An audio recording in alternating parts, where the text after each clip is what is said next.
Merci beaucoup Françoise et merci à toutes et à tous pour votre grande fidélité à ce programme de webconférence.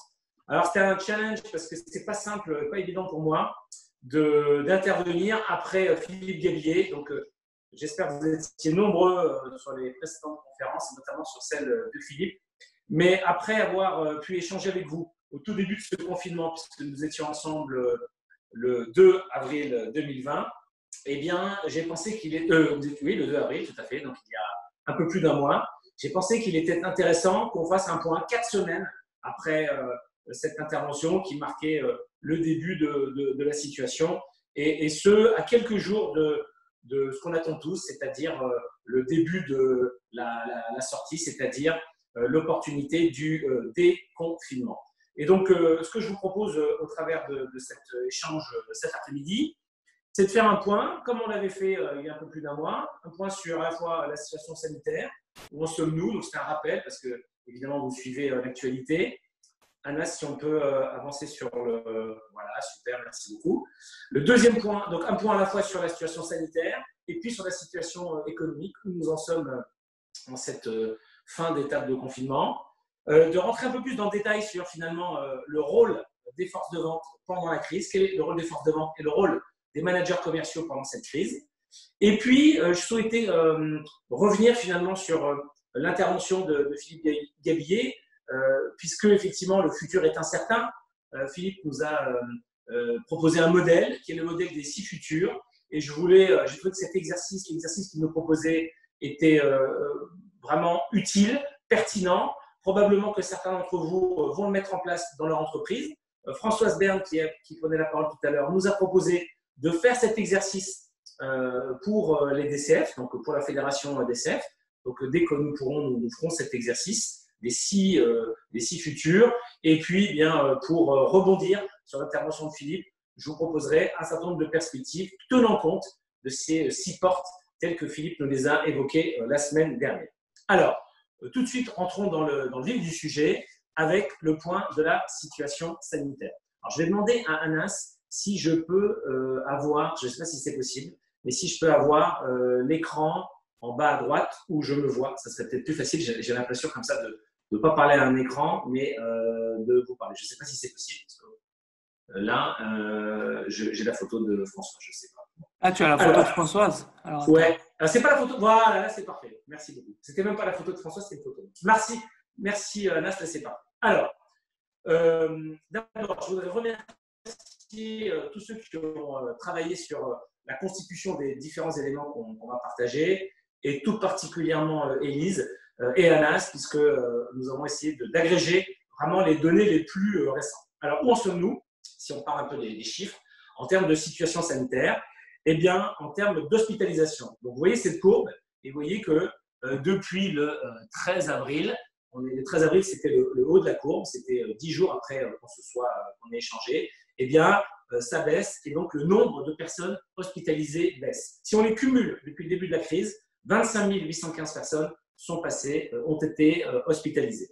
Parmi ces 25 815 hospitalisés, eh bien, aujourd'hui, et c'est une très bonne nouvelle, il y a 3 819 personnes qui sont en réanimation. Et vous voyez que là aussi, le nombre de personnes en réanimation baisse depuis on a atteint le pic aux environs de la mi-avril. On était là le 9 ou le 10 avril. Et vous voyez qu'au pic, on était monté à plus de 7000 personnes qui étaient en réanimation. Et je ne sais pas si vous vous souvenez de ce chiffre, la France avait une capacité de lit de réanimation de 5000. Et donc, on peut féliciter tous ceux qui s'occupent de notre service de santé, tous ceux qui étaient en première ligne, puisque avec beaucoup d'ingéniosité, on a réussi à accueillir ces 7000 personnes en réanimation.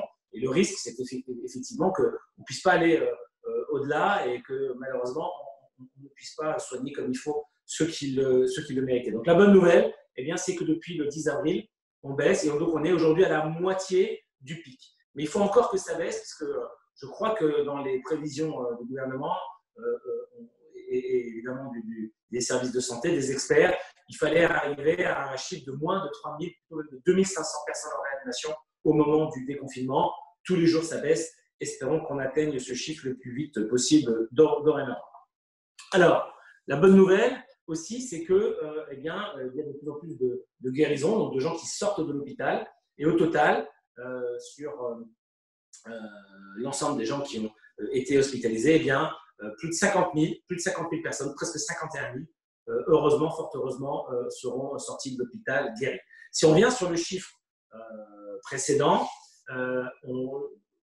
sur le nombre de réanimés, vous savez qu'aujourd'hui, les statistiques, c'est à peu près que sur 100 personnes, sur 10 personnes en réanimation, on en sauve seulement 30%. Donc malheureusement, il y en a quasiment 7 sur 10 qui ne parviendront pas à se sauver de cette terrible pandémie. Donc malheureusement, le nombre de morts va encore progresser. Et d'ailleurs, si on fait un point sur le nombre de décès en France, eh bien, il y a eu 15 583 personnes qui sont décédées à l'hôpital et un chiffre qui fait très peur puisque plus de 9 000 personnes sont décédées dans les EHPAD, c'est-à-dire sans même avoir été à l'hôpital. Et au total, donc, on a un chiffre de quasiment 25 000, je crois qu'on l'a dépassé aujourd'hui, il y a un peu plus de 25 000 personnes qui sont donc décédées de cette maladie. Voilà, alors, on peut dire que effectivement, c'est beaucoup. Je voulais partager ces chiffres avec vous, non pas pour créer une polémique, mais pour qu'on prenne conscience que c'est la première fois, effectivement, qu'on a une pandémie mondiale qui est soignée et qui provoque des mesures comme celle du confinement qu'on a vécu dans un très grand nombre de pays.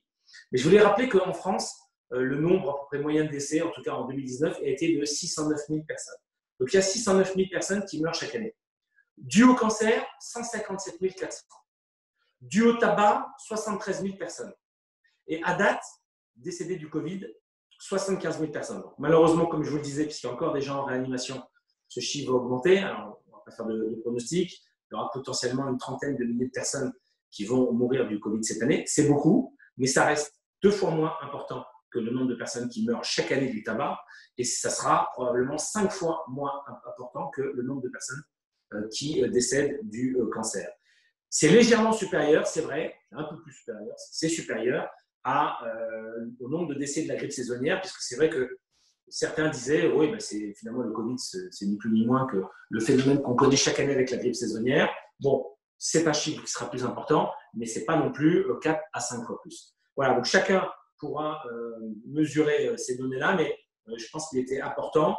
Probablement qu'il y aura une augmentation due au Covid-19 de la mortalité en France, mais finalement, il y a aujourd'hui beaucoup de maladies qui tuent beaucoup plus que le Covid. Et d'ailleurs, ce dont on peut s'apercevoir, c'est que souvent, on parle de comorbidité, c'est-à-dire que les personnes qui meurent du Covid sont des personnes qui étaient atteintes d'une maladie, et malheureusement, le Covid provoque une résurgence de cette maladie et jusqu'au décès.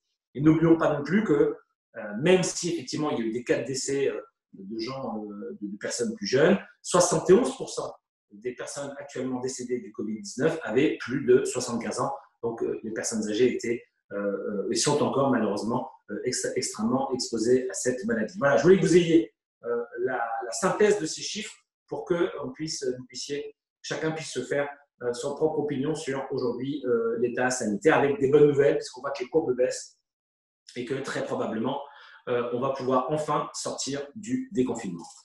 Alors, parlons maintenant de la situation économique. La situation économique au 5 mai. On avait parlé d'un certain nombre de mesures qui avaient été prises en anticipation de cette crise économique. Aujourd'hui, le premier critère, c'est le niveau de chômage et surtout le niveau de chômage partiel. Vous savez que le gouvernement français donc, a décidé de mettre à disposition des entreprises ce principe du chômage partiel, avec une prise en charge de l'État à hauteur de 84% du salaire net, ce qui est, alors si le modèle a été importé d'Allemagne, aujourd'hui le taux de 84% est unique au monde et unique en Europe, donc c'est extrêmement généreux, et le nombre de salariés inscrits au chômage partiel est absolument incroyable puisqu'il s'agit de plus de 11 millions de salariés et globalement, c'est un salarié sur 2 du secteur privé qui a été au chômage partiel. Vous avez une courbe à droite qui s'arrêtait à 10 millions. Aujourd'hui, on est on est plus près des 12 millions que des 10 millions.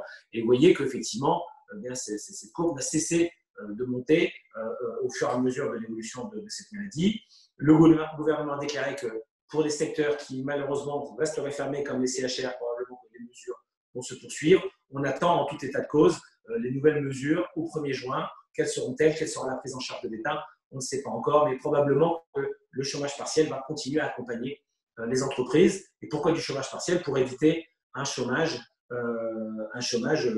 total et absolu.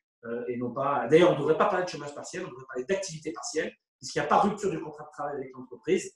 Les salariés continuent à être payés par l'entreprise. C'est l'État qui prend une partie de la charge du salaire, mais nous devrions, d'ailleurs c'est plus positif, parler d'activité partielle plutôt que de chômage partiel. Alors, ce nombre, il va encore augmenter. Il va augmenter puisque depuis le 1er mai, les personnes qui se mettaient en arrêt de travail, soit parce qu'elles avaient un enfant en bas âge, soit parce qu'elles avaient une personne vulnérable dont elles devaient s'occuper, étaient prises en charge par la sécurité sociale. Et là, le gouvernement a décidé que ces personnes-là allaient basculer dans le régime de l'UNEDIC et donc elles seraient prises en charge par le chômage partiel. Donc ce nombre va malheureusement encore augmenter. Un salarié du privé sur deux, le chômage partiel, c'est 900 000 entreprises, dont une très grande partie de TPE, PME, on en parlera aussi tout à l'heure. Et à date, le coût évalué, c'est pas encore tout à fait évalué, mais c'est de l'ordre de 25 milliards. 25 milliards que l'État a mis à la disposition des entreprises pour mettre en place ces mesures d'activité partielle. Alors ça, c'était pour ce qui concerne le chômage partiel. Maintenant, le chômage. Alors, j'ai retrouvé, en préparant cette intervention, la couverture du Figaro du 14 février. Alors, le 14 février, le Figaro avait innové, vous voyez, et c'était la Saint-Valentin, évidemment, et le Figaro avait proposé une couverture rose et annoncé un certain nombre de bonnes nouvelles, puisque le titre, page de couverture du Figaro, c'était « Pourquoi le chômage est au plus bas depuis 12 ans ». On était le 14 février, c'est-à-dire on était il y a moins de 3 mois. La politique en faveur des entreprises amorcée en 2015 porte ses fruits. Elle a permis de faire redescendre le taux de chômage à 8,1%. L'objectif du gouvernement est de l'amener à 7%. C'est-à-dire qu'il y a un peu moins de 3 mois, le chômage atteignait un seuil bas, alors certes plus élevé qu'un certain nombre de nos voisins, notamment européens, mais annonçait un point bas. Et quand on progressait dans la lecture du Figaro et qu'on arrivait au Figaro Économie, vous voyez, le reflux du chômage s'est accéléré en fin d'année. En 3 mois, il a baissé de 8,5% à 8,1% de la population. Les cadres sont au plein emploi. Il y a moins de 3 mois, on était arrivé à une situation qui était, au moins pour ce qui concerne les cadres, au plein emploi. Et badaboum, le Covid. Alors, simplement, je voulais quand même vous dire à quel point on peut tous anticiper ce qui s'est passé, puisqu'il y avait cet encart sur le chômage au plus bas, mais juste en dessous, coronavirus, les experts redoutent une épidémie mondiale. Et donc, cohabitaient deux informations qui étaient des informations qui avaient des liens entre elles. Puisque si épidémie et pandémie mondiale, forcément des conséquences sur le chômage. Donc, vous voyez qu'on était c'est pour vous dire à quel point on était dans une forme de déni et que le monde, en tout cas le contexte économique, est totalement différent moins de 3 mois après. Ça ne t'est jamais arrivé à l'échelle du monde moderne. Et donc, on va passer la hausse du chômage au mois de mars, a progressé de plus 7,1%. Les prévisions pour l'année 2020 sont dorénavant de plus de 10%. Donc, on va passer de 8,1, comme je le disais en décembre 2019, ce point bas, avec l'objectif qui était celui du mandat d'Emmanuel Macron d'arriver à un taux de chômage de 7%, et badaboum, fin 2020, on sera probablement à un taux de chômage de plus de 10%. Et encore, parce que des mesures d'activité partielle auront été mises en place. Donc, vous voyez que le contexte économique, en 2 mois et demi, il a changé du tout au tout. Alors ça, c'était pour le chômage. Simplement, on peut aussi dire, pour finir sur voilà, on vous a donné cette statistique, c'est qu'il y a 4 secteurs qui concentrent 64% des demandes de chômage partiel, d'activité partielle, pardon. Le commerce, évidemment, puisque si le commerce alimentaire a été maintenu, eh bien, l'ensemble des autres commerces ont dû fermer sont toujours fermés à l'heure où on se parle. Les activités spécialisées scientifiques et techniques, le domaine de la construction, et on sait que la construction, eh bien, quand le bâtiment va, tout va, donc là, tout s'est arrêté. Et puis, évidemment, un secteur qui est en pleine crise, qui est l'hébergement, la restauration.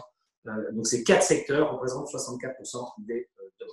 Voilà pour le chômage. Alors, les aides de l'État. Les aides de l'État ne se sont pas limitées aux mesures d'activité partielle à hauteur de 25 milliards d'euros, mais l'État a aidé un certain nombre d'entreprises, et notamment avec la mise en place de prêts pour aider les situations de trésorerie. Et 400 000 entreprises ont sollicité un prêt garanti par l'État, ce qu'on appelle le PGE, prêt garanti par l'État, pour près de 50 milliards. 25 milliards évalués sur l'activité partielle, 50 milliards d'aides aux entreprises, dont 90% de TPE, PME. Et probablement que certains d'entre vous ont heureusement pu bénéficier de ces aides qui vont permettre d'assurer la trésorerie au moins à court terme. Mais ce n'est pas tout, c'est que dans cette situation de crise, eh bien, l'État va avoir des recettes fiscales en moins.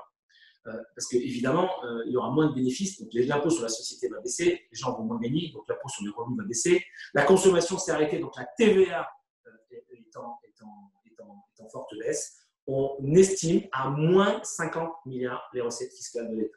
Donc on a moins 50 milliards de recettes fiscales, on a 25 milliards de chômage partiel, on a 50 milliards d'aides aux entreprises, on est déjà à une facture de 125 milliards. Et quand on écoute Nicolas Bouzou qui intervient toutes les semaines, et je voulais profiter pour remercier les DCF clients de leur initiative, il fait une petite intervention d'une demi-heure toutes les semaines. Et bien d'après Nicolas Bouzou, le coût pour le gouvernement, c'est à peu près 200 milliards. 200 milliards. Voilà. Et donc, il y a un effort public d'aide à l'économie de plus de 100 milliards. Donc, voilà pour les aides de l'État. Quelles sont les conséquences sur les agrégats économiques?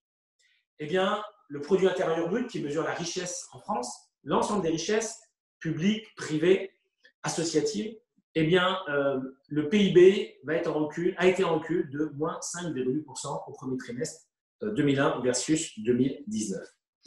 Et malheureusement, et ça c'est un peu l'expression du mal français, on a parlé tout à l'heure du chômage, on a vu que le chômage certes avait baissé, mais qui restait à un niveau très élevé quand on se comparait à des pays comme voisins, comme l'Allemagne, comme l'Angleterre notamment, ou à la moyenne de la zone euro. Je ne parle même pas de pays comme la Suisse ou le Luxembourg, qui sont également des pays limitrophes et qui sont quasi au plein emploi.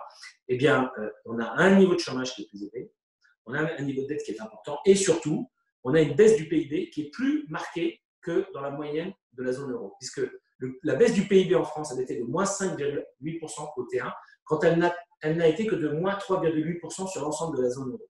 Donc, on souffre plus que notre économie est plus fragile parce qu'elle souffre plus du confinement, de la pandémie, du Covid-19 que nos économies voisines.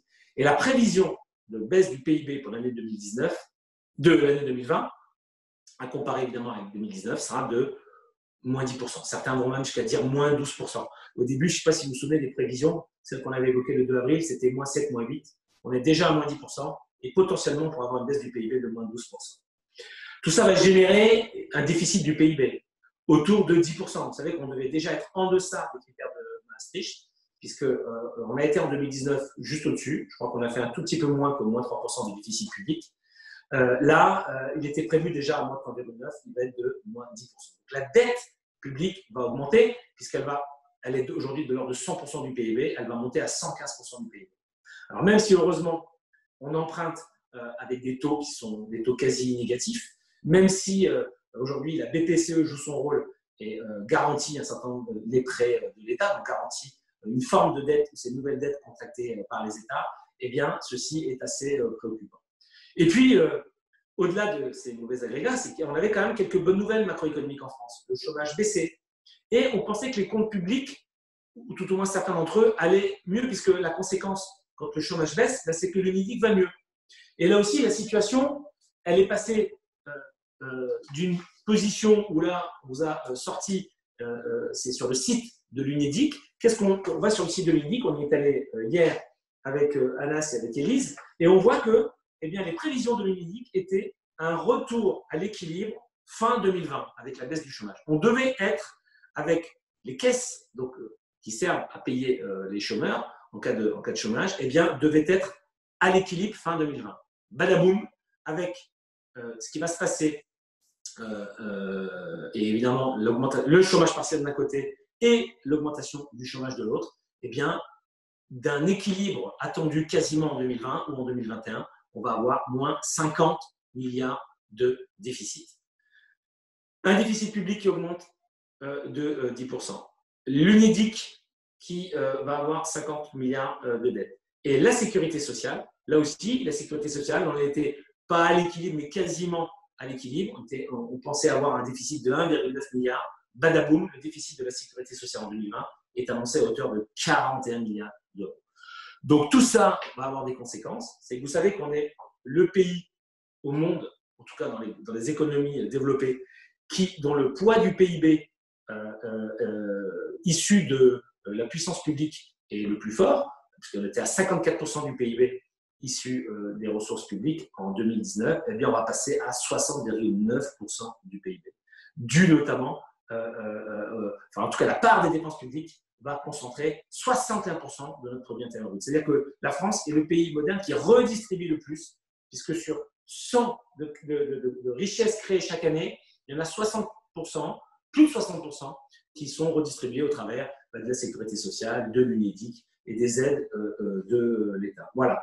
Donc, c'est pour vous montrer que cette crise sanitaire, eh bien, elle va nécessiter, elle fait en sorte que notre économie française, elle aussi, j'ai envie de dire, est en réanimation et souhaitons tous ensemble, et nous allons d'ailleurs y travailler, qu'on puisse sortir de cette phase de réanimation. Alors, si on continue sur les agrégats économiques et la crise économique, pour l'instant, ce n'est pas le cas. Là, ce sont des chiffres que nous ont communiqués Altares, et je remercie l'ami Charles Battista. On voit qu'aujourd'hui, les différences d'entreprise sur mars-avril, dans les indications que nous donne Altares, c'est quasiment stable par rapport à l'année dernière. Mais évidemment, le pire est attendu dès septembre. Et là, on s'attend malheureusement à ce que tout un tas de petites entreprises ou d'entreprises fragiles eh bien, ne réussissent pas à passer cette crise, malgré toutes les aides, malgré les mesures d'activité partielle, malgré les prêts garantis, et soient malheureusement mis en faillite. En conclusion, quand on analyse l'impact, la force de cette puissance économique, eh bien, on est malheureusement dans le paradoxe français. C'est qu'on va probablement, et on ne peut que s'en réjouir, on a réussi, le confinement à porter ses fruits, puisque on l'a vu, les courbes d'hospitalisation, les courbes de réanimation, les courbes de gens qui sortent de l'hôpital augmentent. Donc, notre système de santé a tenu. Malheureusement, il y a des morts, mais on en a beaucoup, des milliers de gens ont été sauvés grâce à notre système de santé. Mais le choc économique provoqué par ce confinement a été très lourd pour l'économie française. Et si la France a moins souffert de l'épidémie potentiellement que d'autres pays, ou souffrira moins de l'épidémie que d'autres pays, son économie, notre économie, a davantage reculé. Voilà pourquoi, chers amis, on est nombreux à penser que le déconfinement, même s'il doit être organisé et s'il doit être structuré de telle sorte qu'il n'y ait pas de nouvelle pandémie, il devient absolument urgent pour faire en sorte qu'on sorte notre économie de la réanimation, alors que les agrégats économiques, il y a 2 mois et demi, étaient d'un tout autre calibre pour notre économie. Donc voilà pour cette première partie sur l'état de la crise sanitaire et de la crise économique. Je vous propose maintenant d'évoquer ensemble finalement notre rôle et particulièrement le rôle des forces de vente pendant la crise. Parce que depuis qu'on sait dorénavant depuis qu'on a une échéance de déconfinement, eh bien notre rôle a toujours été actif. Et d'ailleurs là, je vous invite à regarder, à analyser avec beaucoup d'acuité les différents éléments produits par DCF Lab, puisque vous participez à des enquêtes tous les 15 jours, je crois, qui nous permettent de mettre en place un baromètre qui nous indique, en tout cas vous verrez les résultats, ils vous seront communiqués ils vous auront été communiqués ou ils vous seront communiqués dans les heures qui suivent, et bien vous verrez qu'on voit que les directions commerciales augmentent leur niveau d'activité parce que le rôle des forces de vente pendant la crise et en sortie de crise, il est évidemment décisif et notre action va être déterminante. Alors, j'ai essayé finalement d'identifier quelles étaient dans le cœur de nos actions les étapes les plus importantes. Il y a eu une première étape dans cette crise qui est peut-être derrière nous ou qui est en train de se terminer, qui a été, quand on a été confiné, forcément l'économie s'est arrêtée et nos bons de commande se sont arrêtés. On n'a pas pu honorer un certain nombre de commandes. On ne prenait plus de nouvelles commandes. Et donc, on a eu face, dans beaucoup d'industries, dans beaucoup de secteurs d'activité, à des demandes de clients qui voulaient annuler leurs engagements, leurs prévisions de commandes, ou voire même qui voulaient annuler des engagements qu'ils avaient pris parce que leur activité, évidemment, s'arrête. Et donc, on est, pour un grand nombre d'entre nous, entré dans une phase de négociation avec nos clients pour faire en sorte que les demandes qui nous étaient formulées d'un côté soient les moins impactantes pour notre propre entreprise, nos propres activités. Et dans cette période-là, finalement, il y avait 3 attitudes principales à adopter. Il y a encore 3 attitudes principales à adopter. La première, c'est de rester ouvert à la discussion parce que pour un très grand nombre de nos secteurs d'activité, de nos entreprises, notre business B2B, c'est du business, ou B2C pour certains d'entre vous, c'est du business de renouvellement. On est là pour certains depuis longtemps et on a l'ambition de rester, de développer nos activités encore pendant longtemps. Et donc, on se doit de rester ouvert à la discussion. Parce que cette crise, elle était mondiale, d'une part, et d'autre part, elle touchait quasiment tous les secteurs d'activité. Donc, au-delà de rester ouvert à la discussion, ce qui était important, et c'est une qualité essentielle des commerciaux et des managers commerciaux, c'est de faire preuve d'empathie, de se mettre à la place de notre client, de montrer à notre client qu'on avait compris quelles étaient ses problématiques, en lui demandant lui aussi de comprendre les nôtres, pour essayer de trouver les meilleurs accords possibles, pour faire en sorte que de demandes radicales, on puisse trouver des accords qui soient finalement les moins impactants ou les moins douloureux pour le client et à la fois pour le vendeur. Et pour ça, quand on est en phase de négociation, il faut agir avec assertivité. Donc l'assertivité, c'est le comportement qui désigne la capacité à s'exprimer, mais à défendre ses droits sans empiéter sur ceux des autres, qui nécessite de s'exprimer en confiance, avec assurance, et qui se traduit par une analyse factuelle des éléments, sans opinion, sans a priori, sans jugement. Et dans cette période, il convient de mettre en avant des arguments. Il faut éviter de mettre en place, évidemment, de développer des arguments qui manquent de substance, qui manquent de détails ou qui manquent de preuves. Donc, les attitudes qu'on doit continuer à adopter si on est encore en phase de négociation, rester ouvert à la discussion, faire preuve d'empathie et agir avec assertivité. La deuxième étape dans la gestion de cette crise, dans la gestion de la relation client pendant cette crise, d'abord, c'est de faire face à des demandes exceptionnelles. La deuxième, et c'est notre rôle depuis quelques jours, c'est d'accélérer, Anna, si on peut avancer, d'accélérer, merci, la reprise de l'activité le plus rapidement possible. On a toutes et tous maintenant très envie de sortir le plus vite de cette crise.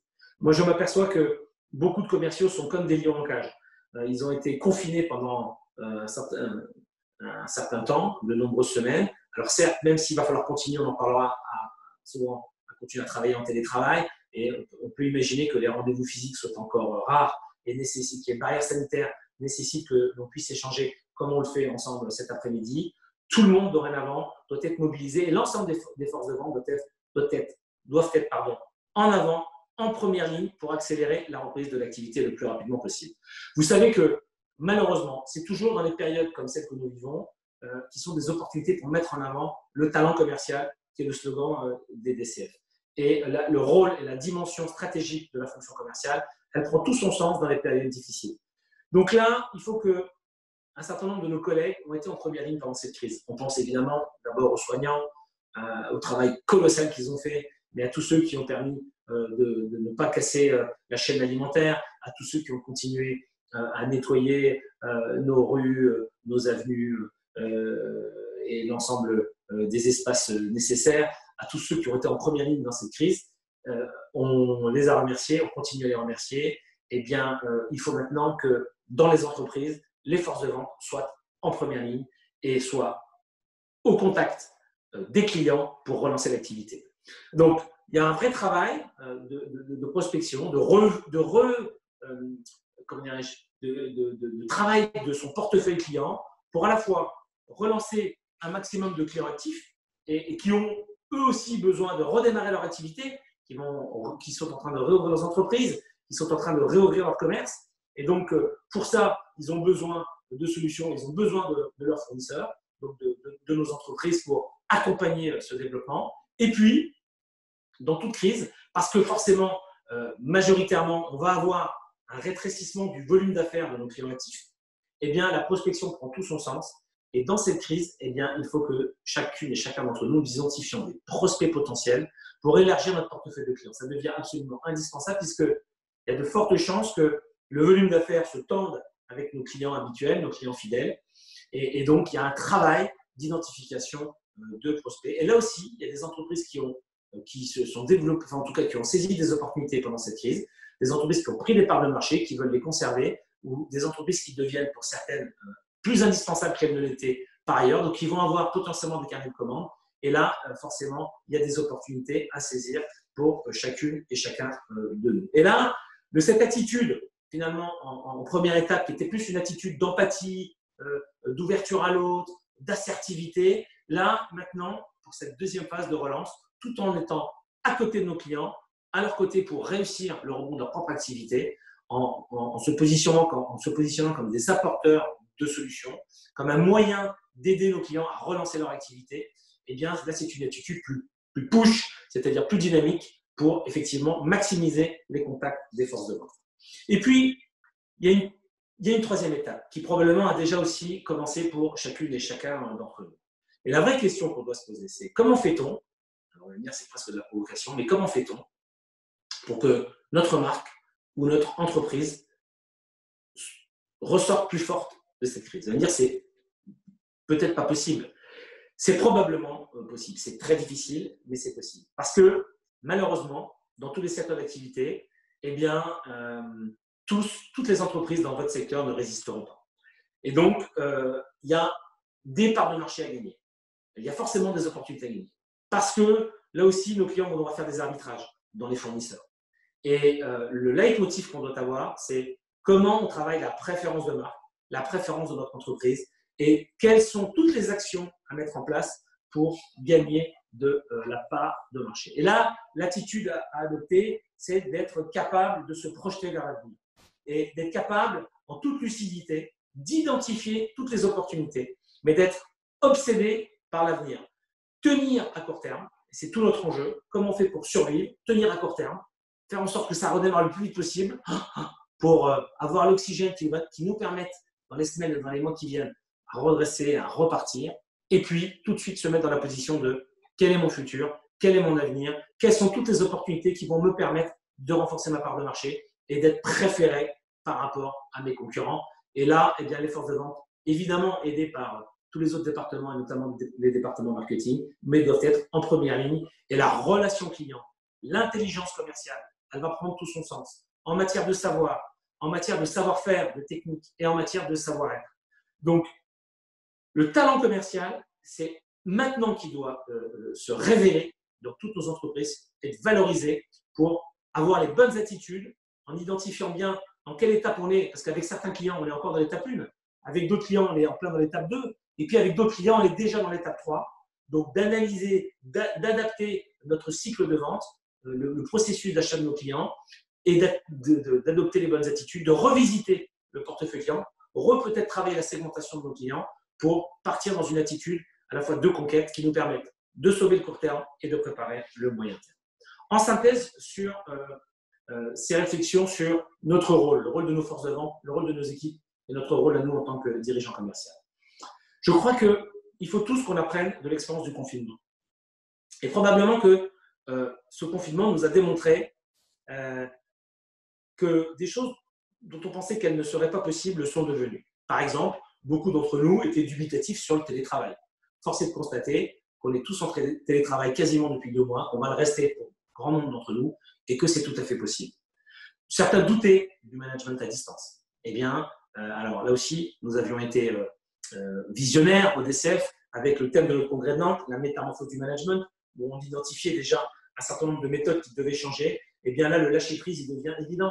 Parce que comment le télétravail ne rime pas avec le contrôle. Il faut qu'on libère nos forces de vente, qu'on soit beaucoup moins dans le contrôle, qu'on fasse davantage confiance. Et donc, ce sont de nouvelles formes de management qui se développent. La vente à distance, beaucoup d'entre nous ont pensé parce qu'on aime, parce qu'on a besoin de ce contact, parce que le body language est important, parce qu'on a besoin d'espace, et besoin de temps, et besoin d'analyser les relations avec nos clients, évidemment, et très probablement que quand on pourra, on sera heureux de se retrouver physiquement. Mais on a appris, cette crise nous a appris que on pouvait vendre à distance. Et quand on analyse finalement les grandes mutations, on s'aperçoit qu'aujourd'hui, on a un grand nombre de salariés qui considèrent que le télétravail est quelque chose de positif, même si plus de 70% des salariés ont hâte de revenir sur le lieu de travail, c'est normal, parce qu'il y a de la sociabilité, parce qu'on a envie de revoir ses collègues, mais 55% disent que le télétravail devient possible. Donc, on voit bien qu'il y a des expériences à prendre de ce confinement. Il y a un autre enseignement, c'est que, vous savez, on a beaucoup parlé, on parle depuis longtemps dans les entreprises de transformation, de mutation, de métamorphose. Et puis, eh bien, ces changements, ils étaient finalement assez longs. Parce qu'on pensait que, encore une fois, les changements, les réformes étaient compliquées, étaient difficiles. Mais dans des périodes comme celle qu'on vient de traverser, il y a des choses qui paraissaient impossibles, qui sont devenues totalement possibles.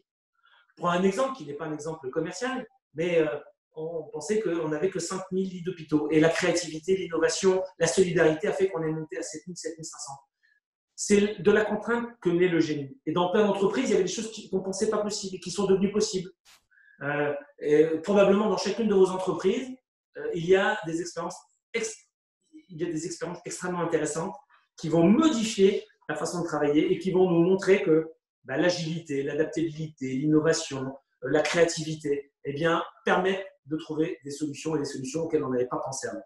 Parce que c'est souvent devant le mur ou devant la falaise qu'il faut prendre conscience d'un certain nombre de décisions à prendre. Et finalement, c'est en période de crise que le rôle du manager est le plus valorisant parce qu'il y a des décisions à prendre, des décisions souvent courageuses, et il faut les prendre et on les prend. Le deuxième élément de conclusion, c'est qu'il faut qu'on reste optimiste. On l'avait dit.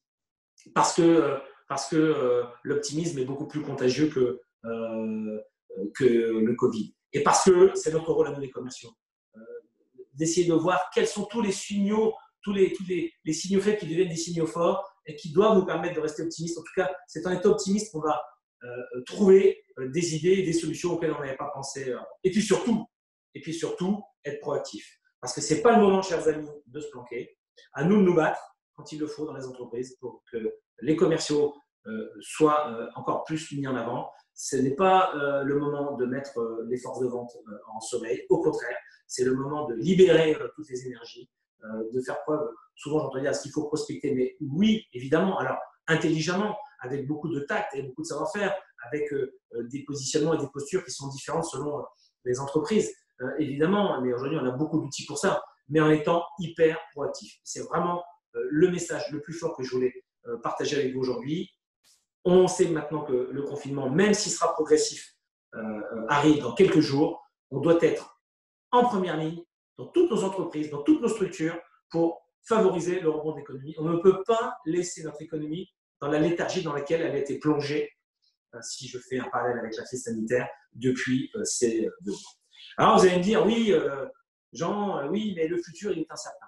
Et effectivement, le futur, il est incertain. Et je voulais donc, pour conclure, rebondir sur les 6 futurs, pour ceux qui ont assisté à la conférence de Philippe, qui était une conférence de très, très grande qualité. Et si d'ailleurs, vous n'avez pas pu y assister, eh bien, ce n'est pas grave, parce que vous avez la possibilité de revoir, puisqu'elle a été enregistrée, l'intervention de Philippe. C'est ça les DCF.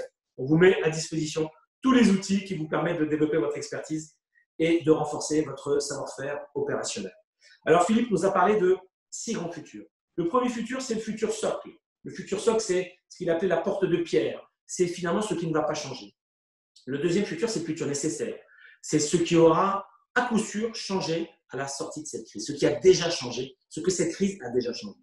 Le futur interdit, c'est ce qu'on s'interdit, c'est ce qui ne saurait être. Parce que si ce futur-là arrive, eh bien, il pourrait atteindre la pérennité de nos entreprises. Donc, le futur interdit.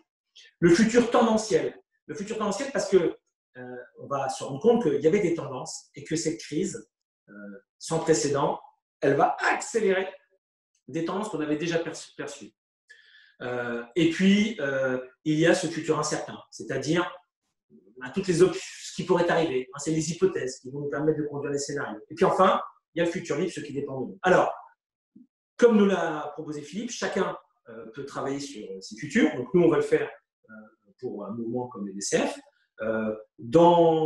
Chez JC Decaux, eh bien, je peux vous dire qu'on va bâtir ce modèle. On va utiliser ce modèle pour prévoir l'avenir. Et moi, je voulais partager un certain nombre de tendances qui sont peut-être des tendances générales.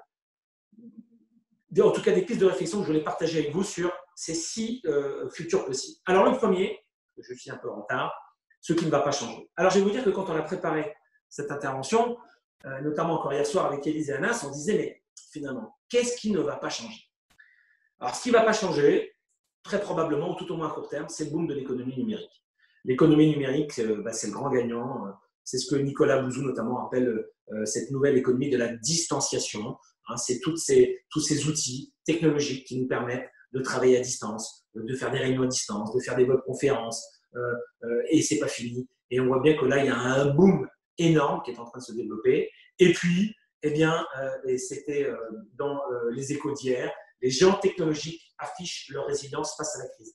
Donc, ces GAFAM, ces entreprises qui étaient les plus puissantes du monde, eh bien, elles vont ressortir, elles ont été, pour certaines d'entre elles, un peu affectées, mais elles ressortiront plus fortes de cette crise. Et finalement, ça bouleverse un peu nos modèles parce que il y a quelques mois, on pouvait dire que finalement, ces grands géants étaient des géants au pied d'argile parce qu'on se disait que l'agilité, la souplesse, la flexibilité, ça permettait de s'adapter et de peut-être en période de croissance, de s'en sortir mieux que les autres. Puis quand on a la lourdeur des grandes entreprises, c'était plus difficile. On va s'apercevoir, en tout cas au moins à court terme, que la solidité, la robustesse, la taille va aider les entreprises à s'en sortir. Et que finalement, la menace à court terme, elle est plutôt pour les petites structures. En tout cas, ces grands géants technologiques, ils affichent leur résilience et à coup sûr, l'économie numérique va continuer son boom. La deuxième certitude de ce qui ne va pas changer, c'est que la fonction commerciale, qui sera encore plus évidente, elle va rester au cœur de la chaîne de valeur des entreprises. Et quand, chers amis, on milite depuis des mois et des semaines en disant « mais vous voulez relancer la production », c'est les carnets de commandes qui gèrent la production, c'est la vente qui génère la production industrielle. Mais plus que jamais, si on veut redémarrer l'activité industrielle, là, le risque pour une entreprise comme Airbus, une grande entreprise, donc toutes les grandes entreprises ne vont pas s'en sortir, mais une grande entreprise comme Airbus, forcément, son carnet de commandes, il est à zéro parce que les clients sont en grande difficulté. Mais c'est bien les bons de commande, les nouveaux bons de commande d'Airbus qui vont permettre de relancer cette industrie. Donc, dans toutes les industries, c'est pour ça qu'on est en première ligne. C'est pour ça que les forces de vente doivent être en première ligne. C'est pour ça qu'il faut que les DCF soient plus forts. Parce que la fonction commerciale, là, elle va être au cœur non seulement de la chaîne de valeur des entreprises, mais ça va être l'élément moteur pour sortir de cette crise. Et puis, il y a une réflexion, je vous encourage, pour ceux qui sont abonnés au Monde, il y a eu un article d'Edgar Morin, c'était dans le Monde il y a quelques jours, c'était dans le Monde du 20 avril, donc peut-être vous pouvez retrouver cet article sur Internet. Edgar Morin, qui est un philosophe et un sociologue, nous dit que finalement, on était parti dans une tendance où on s'est dit que avec le transhumanisme, avec les progrès de la médecine, peut-être qu'on a cru que l'homme allait devenir immortel. Et qu'on pense que finalement…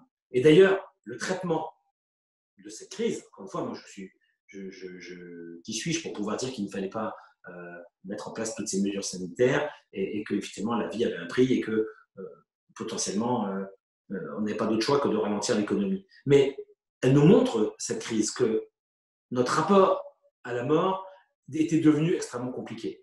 Et alors, je ne veux pas faire de la philosophie parce qu'on n'a pas le temps, et puis j'en ai pas les compétences ce soir, mais on a peut-être pris conscience, et peut-être que c'est tant mieux que nous allons rester mortels, et en tout cas que la mort, c'était aussi la vie, et ça, je crois en tout cas que ça ne va pas changer, et le passé récent nous l'a démontré. Ça, c'est pour le futur seul. Le futur nécessaire, ce qui, à coup sûr, aura changé. Et là, on voit que la liste, elle est beaucoup plus longue. Forcément, notre rapport à la santé, il a changé. Et la santé est redevenue au cœur de nos vies. Et on s'est dit, oulala, là, il y a un vrai risque. Et donc, on voit bien que ça fait des semaines et des semaines qu'on tire à boulet rouge sur le gouvernement, les gouvernements précédents, qui auraient mis l'hôpital. À chacun d'en juger, ce n'est pas moi d'en juger, mais aurait mis l'hôpital dans une situation extrêmement difficile, qu'on n'a pas suffisamment investi pour la santé, qu'on n'avait que 5000 lits de réanimation, qu'en Allemagne, il y en avait le double, voire même le triple. En tout cas, notre rapport à la santé, indubitablement, a changé. Et les barrières sanitaires vont peut-être aussi nous inviter à faire beaucoup plus attention à nous et à les respecter davantage, pas seulement pour cette pandémie-là, pour cette épidémie-là, mais peut-être que si on les respecte davantage, eh bien, il y aura moins de morts de la grippe chaque année, c'est quand même 15 à 20 000, et puis on aura en tout cas un rapport à la santé qui sera différent. Les modes de travail vont changer. Le télétravail pourrait devenir beaucoup plus durable. Je ne sais pas s'il va se généraliser, mais probablement qu'il y aura un meilleur équilibre entre l'activité qu'on fera dans les bureaux et l'activité qu'on fera à domicile. Les modes de management, j'en ai parlé tout à l'heure. Les règles sanitaires partout, dans les entreprises, dans les commerces, dans les cinémas, partout les règles sanitaires vont se mettre en place. Et il restera des choses pour le futur, évidemment. La perception d'un certain nombre de métiers, tant mieux. On a malheureusement dû prendre conscience. Cette crise nous a fait prendre conscience qu'il y avait un certain nombre de métiers qui étaient peu valorisés et qui étaient des métiers essentiels. On pense aux brancardiers, on pense aux aides-soignants, on pense à tout un tas d'autres métiers. L'anticipation des pandémies, souhaitons-le, parce que celle-là, on a quand même très mal anticipé. Le rapport à la mondialisation, on a pris conscience avec la pénurie des masques qu'il y avait tout un pan de l'industrie qu'on dépendait aujourd'hui, qu'on avait totalement désindustrialisé l'Europe et particulièrement un pays comme la France. Et donc notre rapport à la mondialisation va changer. Alors la mondialisation elle est nécessaire parce que les échanges sont nécessaires, mais peut-être que la souveraineté économique ou industrielle va probablement a déjà changé. Et puis la raison d'être des entreprises. En 2 mois et demi, c'est impressionnant. Si je vous parle de ma propre expérience chez JCDecaux, je vois que le message des clients a changé.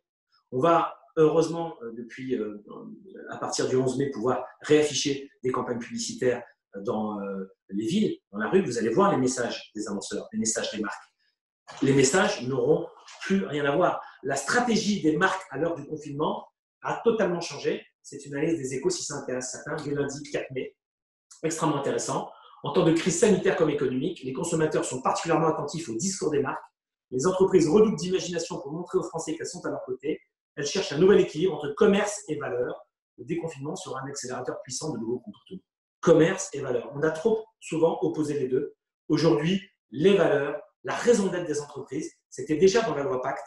Eh bien, ça va se généraliser et chacun doit travailler sur sa raison d'être, ce que les anglo-saxons appellent le reason why de chaque marque ou de chaque entreprise. Ça, c'était pour le futur nécessaire. Quelques pistes de réflexion. Passons maintenant au futur interdit. Alors, je l'ai résumé en une seule phrase. Et on en a parlé quand on a parlé de la situation économique. Ce qu'on doit s'interdire, et c'est pour ça qu'il faut sortir du confinement, intelligemment, utilement. Mais il faut qu'on évite, il faut qu'on s'interdise le chaos général, social, économique. Parce que, on le dit déjà, il y aura plus de morts en Afrique de la famine que du Covid. Parce que malheureusement, le Covid va provoquer des grandes difficultés sociales et économiques. Le chômage va augmenter dans les prochains mois. Donc, il va falloir qu'on soit extrêmement solidaire, extrêmement généreux et qu'on réussisse ce pari du rebond économique. Parce que sans rebond économique, on va aller vers un chaos, on irait vers un chaos général, social et économique. Et là, croyez-moi, c'est beaucoup plus que 25 000 morts. Donc, il faut qu'on se l'interdise et ce n'est pas par des prédictions, mais bien par nos actions au quotidien. Le futur tendanciel, extrêmement intéressant. Je crois que c'est la porte des vents. C'est comme ça que l'a baptise Philippe. Ce qui a déjà commencé à changer, c'est le point de vue. Voilà, merci Anas. Eh bien, j'en parlais tout à l'heure, l'économie de la distanciation, le e-commerce. Certains d'ailleurs sur le chat réagissaient. Évidemment, on voit bien que j'ai un de mes clients qui dans la distribution alimentaire, sans le citer, qui me faisait un peu un état des marques qui avaient gagné et des marques qui avaient perdu, des enseignes qui avaient gagné et des enseignes qui avaient perdu. Celles qui n'avaient pas mis en place le drive, qui est le cas notamment des discounters, ont perdu des parts de marché. Le e-commerce va se développer. Toutes les activités qui font du delivery. C'est incroyable quand on se promène un petit peu, évidemment, dans un rayon d'1 kilomètre et pas plus d'1 heure dans la ville, on s'aperçoit que malheureusement, c'est un drame, beaucoup de restaurants sont fermés, mais on voit que certains commencent à s'organiser et font appel, proposent de la livraison à domicile. Le delivery va se développer dans tous les secteurs d'activité.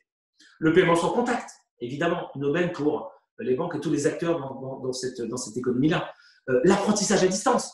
On pensait que l'école, peut-être, on voit bien que la formation de demain, ce sera un mix. Et pour ceux qui, d'ailleurs, suivent des formations, on voit bien qu'aujourd'hui, déjà, c'est un mix entre du présentiel et du distanciel. Donc, l'apprentissage à distance, c'est une économie qui va se développer. Les outils de management à distance, ça, ce sont des économies qui vont connaître des grands booms. La transformation numérique de la fonction commerciale. On en parlait, on a monté une chaire. Intéressant, et j'espère que la professeure-chercheur de notre chaire, va identifier, grâce à, enfin, ou pas, je ne sais pas grâce, mais à l'issue de cette crise, en quoi tout ça va accélérer la transformation numérique de la fonction commerciale. Mais on voit bien qu'aujourd'hui, il y a vraiment beaucoup plus, il y a un enrichissement de la relation client, il y a des modes d'interaction, les transactions vont s'automatiser et que, évidemment, cette transformation numérique, elle va exploser. Et puis, on sent aussi dans les tendances l'économie de la proximité. Hein, pourquoi, après tout, prendre sa voiture pour aller dans un hypermarché quand on a un commerce local à proximité? Et puis, le désir de consommer local, tant mieux. Hein, c'est bien pour nos agriculteurs et pour le développement durable. En tout cas, on voit que ce sont des tendances. Ça a déjà commencé à changer et on peut penser que toutes ces tendances vont s'améliorer. Évidemment, il y en a plein d'autres, mais c'était à titre illustratif que l'on pouvait partager peut-être ces tendances ensemble cet après-midi. Presque terminé. Le futur incertain. Ah, le futur incertain, alors là, la liste est longue. Quelle va être l'ampleur de cette récession? Quelle va être sa durée? On va s'en sortir quand? Est-ce que c'est 2021? Certains disent c'est 2022. Ça a été posé tout à l'heure à M. Macron, qui était est-ce qu'on va pouvoir partir en vacances cet été? Puis si on peut partir en vacances, est-ce qu'on peut partir où? En Europe? On va rester en France? Est-ce qu'on va pouvoir aller sur les plages ou pas? C'est encore un inconnu. La réouverture de la consommation dans les CHR. Quand est-ce que les restaurants, les cafés, les hôtels vont réouvrir? Les commerces, les cinémas, l'industrie culturelle. Il y avait une émission formidable ce matin sur France Inter sur les états généraux de la culture. C'est un sujet que on va développer lors de notre prochain congrès. Vous pouvez déjà noter les dates du congrès DCF 2021 à Clermont-Ferrand sur culture et développement. La culture est confrontée, en tout cas l'industrie de la culture est confrontée à un choc sans précédent. C'est terrible. Les théâtres sont fermés, on ne sait pas ce qu'ils vont réouvrir. Les musées sont fermés. On ne peut plus tourner de films. Les cinémas sont encore fermés. Donc évidemment, tout ça, on ne sait pas encore ce qui va arriver et quand. Les tensions sociales, c'est un risque. On se dit, certains disent, voilà, il y a eu les gilets jaunes et finalement, le risque, c'est que, ce rebond de la crise économique, ravive un certain nombre de tensions sociales. Les tensions démographiques et migratoires. On est 7,5 millions, on était 2,5 millions il y a 65 ans, je crois. Et on annonce un monde à 11 milliards. Donc, est-ce qu'on va pouvoir continuer? Est-ce qu'on a suffisamment de ressources pour être autant sur la Terre? Et est-ce que ça va créer des tensions migratoires? Les relations géopolitiques, est-ce qu'elles vont, avec cette crise, s'atténuer? Est-ce qu'il y aura moins de conflits? Ou est-ce qu'au contraire, ça va raviver des conflits? On parle beaucoup de la fin du néolibéralisme, d'inventer le nouveau capitalisme.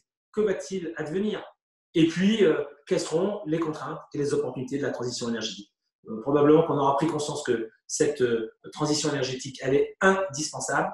Quelles seront les contraintes? Quelles seront les opportunités? Voilà, cette liste, évidemment, elle est beaucoup plus longue, mais je voulais partager aussi ces options qui vont nous aider, là aussi, à repenser nos business dans chacune de nos entreprises. Enfin, le futur libre, c'est-à-dire c'est ce qui dépend de nous.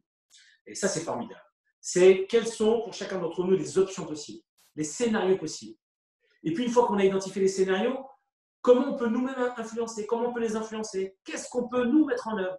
Quels sont nos leviers? Quelles sont nos marges de manœuvre? Voilà, je voulais rebondir sur cette présentation de Philippe, partager des tendances générales avec vous et vous inviter, en tout cas, nous on va le faire en salle des DCF, à travailler ces hypothèses, travailler cette incertitude, comme nous l'a préconisé notamment Philippe, peut-être en équipe, avec nos équipes, avec nos managers. Philippe nous disait peut-être est-ce utile de le faire à la rentrée de septembre, pour ceux qui sont déjà en train de réfléchir à comment ils vont manager leurs équipes à la rentrée prochaine. Alors, je voulais finir cette présentation par une citation d'Edgar Morin. J'ai parlé d'Edgar Morin. Et Edgar Morin, il dit attends-toi à l'inattendu. On parlait d'un monde VUCA ou VICA, si on le disait en français, donc d'un monde où il y avait beaucoup volatile, incertain, complexe, ambigu. Aujourd'hui, tout ça est exacerbé. Et effectivement, on l'a vu, il y a beaucoup, et on l'a vu avec cette crise. Le 14 février, on pensait que le chômage allait baisser, on pensait que l'Unédic aurait les caisses équilibrées à la fin de l'année, et badaboum, le Covid est passé par là, et tout s'est effondré. Donc, on doit s'attendre effectivement à l'inattendu. Et au-delà de s'attendre à l'inattendu, finalement, que nous dit Edgar Morin? Il nous dit, je le cite, « La crise dans une société suscite deux processus contradictoires. Le premier stimule l'imagination et la créativité dans la recherche de solutions nouvelles. » Et ça, c'est formidable. Et on l'a vu que ça se mettait en œuvre, notamment dans les systèmes de santé et dans beaucoup d'entreprises pour trouver des solutions et s'adapter à ce virus. Ça, c'est formidable. Mais attention, le second est soit la recherche du retour à une stabilité passée, soit l'adhésion à un salut providentiel, ainsi que la dénonciation ou l'immolation d'un coupable. Ce coupable peut avoir fait les erreurs qui ont provoqué la crise, ou il peut être un coupable imaginaire, un bouc émissaire qui doit être éliminé. Eh bien, je finirai sur ces prédictions d'Edgar Morin et avec un dernier mot qui est que, en tout état de cause, maintenant, mesdames, messieurs, c'est à nous, les commerciaux, c'est à nous, les forces de vente, c'est à nous, les dirigeants commerciaux, d'être en avant et d'y aller pour sortir de cette crise. Merci beaucoup à chacune et à chacun d'entre vous. Merci Jean. J'ai quelques questions. Je te laisse te désaltérer. Pardon, j'aurais pu le faire plus discrètement, mais avec plaisir. Alors, il y a beaucoup de questions. Je vais me faire tirer les oreilles par mon ami Jean-Luc. Il va me dire que j'étais trop long. Beaucoup de questions autour du télétravail. Première question. Donc, vous parlez de faire confiance, du lâcher prise. Je suis d'accord. Quels outils de management conseillez-vous? Ouh là là là. Je pense que c'est pas je ne vais pas répondre. Je cherche l'article. Je cherche l'article que j'avais trouvé sur le télétravail. Je pense que c'est pas une question d'outils, c'est une question d'état d'esprit. Pour ceux qui ont assisté à la présentation aux conférences de quelqu'un qu'on aime beaucoup au DCF et qui est intervenu justement au congrès de Nantes et qui est intervenu dans beaucoup d'associations, qui est Monsieur Hadida. Et Monsieur Hadida, il le dit avec beaucoup d'humour, mais il dit les gars, dans un monde aussi complexe, la liane, Tarzan, il faut lâcher la liane, il faut lâcher prise. Et je pense que on est beaucoup de managers à ne pas suffisamment lâcher prise. Là, de toute façon, on n'a pas le choix. Si je donne mon exemple, moi aujourd'hui, j'ai 300 commerciaux qui sont en télétravail. Ce qui me procurait de la joie et de la bonne humeur, c'était de savoir que mes commerciaux avaient vu dans la journée 2, 3, 6, 4 clients, pour les meilleurs 5 clients. Là, je ne peux pas contrôler derrière leur ordinateur ce qu'ils sont en train de faire. Et il ne faut surtout pas le faire. Et ce n'est pas non plus le rôle des managers. Donc, je pense qu'avant d'identifier, il y a forcément des outils. Je pense que c'est un état d'esprit. Je pense que, de toute façon, on n'a pas le choix, mais que c'est positif de faire confiance, que les commerciaux sont des gens, des femmes et des hommes intelligents, et qu'il faut qu'on leur fasse confiance. Donc, je pense qu'on va rentrer dans un équilibre plus… on peut se poser des questions, c'est-à-dire que, je vous donne un exemple concret. Tous les jours, j'ai une réunion à 14h avec les managers, et puis il y a un manager qui pose la question et qui dit, ben voilà, moi j'ai un commercial qui a une vraie problématique, il doit faire plus de 100 km, il a un rendez-vous la semaine prochaine, on sera déconfiné, mais c'est un département qui est rouge, et comment je fais pour faire plus de 100 km? Et là, le premier réflexe, il dit à son manager, mais est-ce que tu es vraiment sûr qu'il a besoin de prendre sa voiture pour aller faire plus de 100 km pour aller dans un rendez-vous? Est-ce qu'il n'y a vraiment pas un moyen de faire ce rendez-vous encore aujourd'hui à distance avec les outils modernes? Vous voyez? Donc, je pense qu'on va un peu plus se poser la question. Hier, pour un oui ou pour un non, c'était dans un avion. Et puis on est, ok, tu veux me voir? Je saute dans un avion.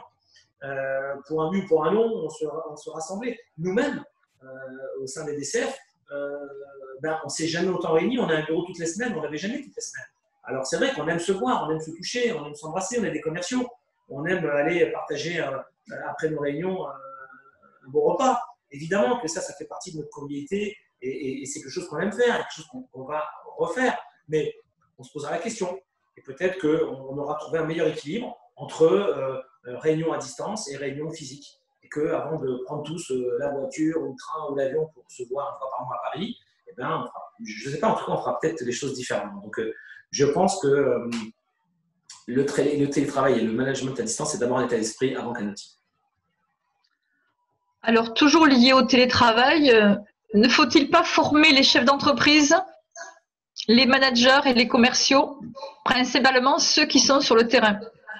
Oui, alors je pense que oui. Et d'ailleurs, je regrette aujourd'hui, puisque là aussi, je ne l'ai pas cité, mais dans les mesures du gouvernement, vous savez qu'il y avait cette opportunité pour les gens qui étaient en activité partielle, donc il y avait du temps, parce qu'ils pouvaient, pour demander de travailler moins, ils avaient la possibilité de se former et que les actions de formation étaient prises en charge par l'État. Oui, je pense que ça doit faire partie maintenant des nouveaux modules de formation parce qu'il y a des règles et effectivement, ça va changer la métamorphose, ça va changer la façon de manager. Et je pense que là, il y a une vraie opportunité. Il y en a quelques-uns, ils sont nombreux au sein des DCF qui développent des programmes de formation, qui ont des entreprises de formation. Là, il y a un champ énorme. Et je pense qu'effectivement, on a tous besoin de se former au management à distance, au télétravail, qu'on soit chef d'entreprise, manager commercial, grand compte, etc. Là, je pense qu'il y a… De toute façon, on a besoin de formation.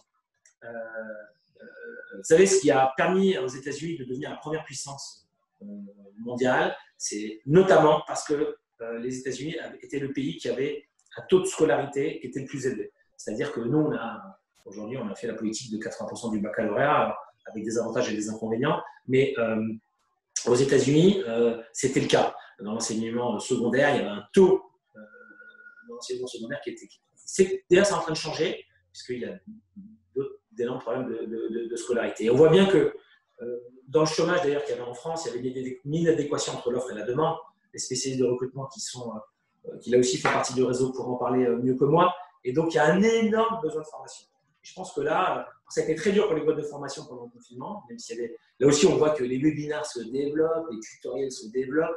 Il y a une créativité, il y a une innovation absolument incroyable. Moi, si je pouvais, je ferais 5-6 webinaires par jour. Malheureusement, ce n'est pas toujours possible. Et je pense que là, il y a effectivement des besoins de formation colossaux, des opportunités pour les boîtes de formation incroyables. En général, et tout particulièrement sur ces nouveaux modes de management et sur comment les bonnes recettes. On voit d'ailleurs souvent dans la presse les 7 bons conseils. D'ailleurs, c'est notre ami Malakoff Médéric qui nous a mis à disposition, vous l'avez reçu dans la newsletter des partenaires, vous avez un peu les règles d'or du télétravail de mémoire ou du management à distance. Donc, on vous met à disposition déjà un certain nombre de règles. C'est aussi l'avantage d'être DCF, c'est d'avoir accès à des contenus de grande qualité. Ensuite, donc une autre question sur quelle place des outils digitaux dans le cadre de la prospection? Alors, bon, je ne suis pas un spécialiste. Il y a des spécialistes. Et effectivement, en tout cas, ce qu'on peut dire, c'est que, de manière un peu générale, mais on a aujourd'hui un certain nombre d'outils qui nous permettent de bien qualifier, mieux qualifier nos prospects. D'abord, rien ne ressemble plus à un prospect que le concurrent d'un client. Voilà, il y a tout un tas il y a des règles qu'on connaît depuis longtemps, puis aujourd'hui effectivement des outils prédictifs qui permettent d'identifier, notamment pour ceux qui ont des CRM, qui ont des outils qui permettent dans les portefeuilles clients d'identifier les secteurs qu'il faut solliciter. Avant tout, il y a le bon sens du commercial qui sait que il a des menaces parmi ses clients, mais il a aussi des opportunités. Il a dans son portefeuille client des opportunités. Donc, il y a d'abord le bon sens des commerciaux. C'est le premier outil. Pour ma part, je pense que c'est celui qui est le plus important. Et après, on peut effectivement se faire aider par tout un tas d'outils qui existent sur le marché pour effectivement nous aider à identifier ou dans notre portefeuille client ou dans notre portefeuille prospect à la fois des tiers à cibler et puis dans la façon de les cibler, dans le storytelling, dans la proposition de valeur. Là, il y a des enrichissements de la création de valeur extrêmement importants pour avoir la prospection la plus ciblée possible. Et c'est vrai qu'il n'y a rien de pire que de prendre un bazooka pour tirer sur des moineaux. Ça, c'est très inefficace. La deuxième porte de l'intelligence commerciale, c'est l'efficience opérationnelle. L'efficience, c'est être efficace dans sa prospection, dans son approche commerciale, dans son cycle de vente. Donc, je ne suis pas un spécialiste de tous ces outils, puis je ne voudrais pas en citer certains et pas d'autres, mais évidemment, ils existent. Mais le premier, je le rappelle, c'est le bon sens du commercial, le bon sens en action, la capacité à bien connaître son portefeuille client, à savoir qui activer au bon moment avec la bonne offre de valeur. Alors, une petite dernière. Le commerce en ligne ne sera-t-il pas le grand gagnant de cette crise au détriment du commerce de proximité? Alors oui, on le voit, évidemment, il y a un boom du commerce. Moi, je pense que malgré tout, les commerces qui vont développer leur aspérité et l'expérience de leurs clients. D'ailleurs, l'expérience client, là aussi, c'est un sujet qu'on a traité au congrès de Deauville. L'expérience client augmentée. L'expérience client, on la développe sur le e-commerce, on la développe dans le commerce. Donc, effectivement, je pense qu'on ira moins dans les commerces physiques s'il n'y a pas de création de valeur ajoutée. Quel est l'intérêt d'aller dans le commerce si finalement on nous livre et que le service il est voire de meilleure valeur? En revanche, si on a besoin d'avoir des conseils, si on a besoin de voir les produits, de toucher, de se mettre en situation avec le produit, on voit qu'il y a des transformations. Par exemple, je prends cet exemple toujours des concessions automobiles qui sont complètement en train de se transformer et qui deviennent des configurateurs. Mais on voit qu'il y a un équilibre qui est en train de se trouver entre ce qu'on fait en amont du lieu d'achat ou du moment où physiquement on va décider l'achat. Quelquefois, il y a ce qu'on appelle le repos. Donc, on va rechercher online, mais on va purchase offline, on va acheter en ligne ou l'inverse, le repos. Mais moi, surtout, ce que je veux dire, c'est que quand on parle de transformation numérique de la fonction commerciale, c'est que oui, le e-commerce va probablement se développer en B2C, mais en B2B, aujourd'hui, il faut qu'on ait des solutions de e-commerce. Toutes nos entreprises doivent avoir des solutions de e-commerce. Quoi que l'on vende, quoi que l'on propose, on doit faciliter l'accès à nos produits, à nos services. On doit faciliter. Aujourd'hui, quand on analyse bien nos équipes commerciales, elles passent beaucoup trop de temps sur les processus, je ne veux pas les appeler administratifs, mais pour tout ce qui n'est pas du core business, du cœur de l'activité. Donc, on doit automatiser nos processus. On doit les produits sur étagère, les produits sur catalogue, comme l'ont fait les banquiers. Aujourd'hui, les opérations simples, on n'appelle pas son banquier, on appelle son banquier quand on a besoin de création de valeur ajoutée. Donc, ce que je dis toujours, c'est que le phénomène du B2C, qui s'accélère avec cette crise sanitaire, notamment, eh bien, doit maintenant se mettre en place de manière ultra urgente en B2B. Il faut qu'on donne accès à nos clients à des plateformes. La plateforme, je ne sais pas comment on dit, mais c'est ce que Jean-Charles Decaux a évoqué d'ailleurs lors des 90 ans, c'est-à-dire le développement des plateformes qui vont nous permettre de faciliter, de réunir mieux les clients et les vendeurs, les acheteurs et les vendeurs. Pourquoi? Parce que vendre, ça va être de moins en moins faire des transactions. Vendre, c'est co-construire des solutions en valeur ajoutée. Donc, développons tout ce qui est automatisation, de tous les processus à faible valeur ajoutée pour nous concentrer, nous, sur ce qui nécessite de l'intelligence commerciale, c'est-à-dire l'acte à haute valeur ajoutée. Donc, oui, le e-commerce va se développer, mais le e-commerce doit se développer en B2B et il ne faut pas qu'on voit ça comme une menace, qu'on voit ça comme une opportunité. Tout comme ces restaurateurs, je trouve que ceux qui le font avec beaucoup d'intelligence aussi, qui se disent, bon, bah, écoutez, moi, je vais vous donner un exemple d'un de mes clients, allez, je vais le citer. D'ailleurs, un client encore qui est un prospect. J'espère qu'il ne va pas tarder de devenir un client. Alors, je ne peux pas vous donner ces chiffres, c'est une enseigne qui s'appelle Big Firm. Ils mangent de très bons hamburgers pour ceux qui aiment les hamburgers. Et il me disait, Jean, voilà, j'ai réduit, j'avais une partie de mon activité qui était faite en livraison emportée et une partie majoritaire qui était faite, je vous citerai les chiffres, mais dans mes restaurants. Avec la crise, évidemment, je ne peux plus recevoir des gens, il n'y a plus de couverts dans le restaurant, mais je me suis organisé pour augmenter la livraison à domicile. Je n'ai pas tout à fait les mêmes marges, mais du coup, eh bien, mon chiffre d'affaires a beaucoup moins baissé au total parce que j'ai compensé une activité par une autre. Et de la contrainte naît le génie. S'il y a besoin d'avoir de la distanciation, si vous aviez une salle qui accueillait 20 couverts et vous ne pouvez plus en faire que 10 parce qu'il y a de la distanciation, il faut trouver des solutions pour compenser. Voilà. Donc, c'est un exemple concret, mais qui est en B2C. Mais cet exemple-là, il faut qu'on ait le même en B2B. Qu'est-ce qu'on peut développer pour faciliter les transactions pour nos clients, qu'on soit une grande, une petite, une moyenne entreprise, peu importe. On doit faciliter l'accès à nos biens et à nos services et concentrer nos forces de vente sur des tâches à haute valeur ajoutée. Et là aussi, il y a des vraies opportunités business. Jean, je te remercie et je crois qu'on va libérer nos auditeurs. Oui, c'est un peu long, c'est trop long. Plus d'une heure qui sont attentifs. Il y a d'excellents remarques. Je te fais des copier-coller des messages très gentils qui ont été faits par les auditeurs. Merci beaucoup.